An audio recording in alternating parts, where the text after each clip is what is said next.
Hello everyone, my name is Shubhankar Jathar. Today I'm going to tell you how to set a password to your Microsoft Access database file.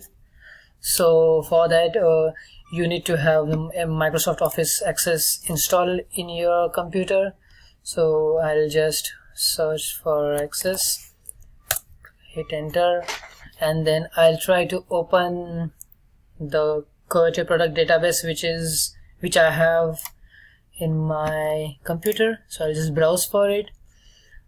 So this is my database. I need to open it, but before that you need to open it in exclusive mode.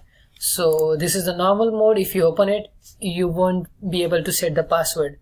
So you just click on the drop down menu, click on open exclusive, and there we go, we are inside the database. So this is the database, these are the queries, and then we need to click on files. Here you can see a set database password. So just click on set database password. It will ask you for the password. We'll set as big hero. We'll just put it again, big hero. Okay, so the password is set. So let's check if the password is really set or not. We'll do the things again. We'll select on access.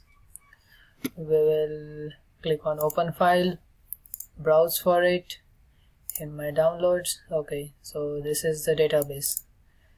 Okay, so this time it asked me for the password.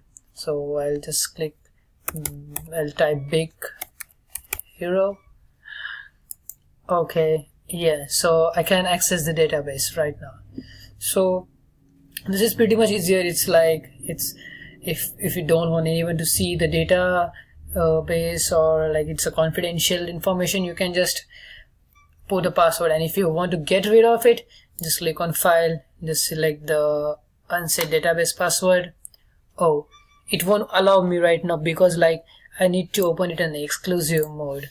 So we'll open that in exclusive mode. Access, we'll open it. Oh, sorry, we need to open it in exclusive mode. Open, browse, downloads, exclusive, big hero. Okay, and then we'll just click on file, unset database, big hero. Okay, so the password is removed. Let's check if the password is really removed or not. Do it again, click on access. So we'll select open, browse for it. This is the database, and here we go. They didn't ask for the password, so it's not the password protected right now. So it's very easy to set a password and just to remove the password for the database, which is the Coyote products. And thank you so much.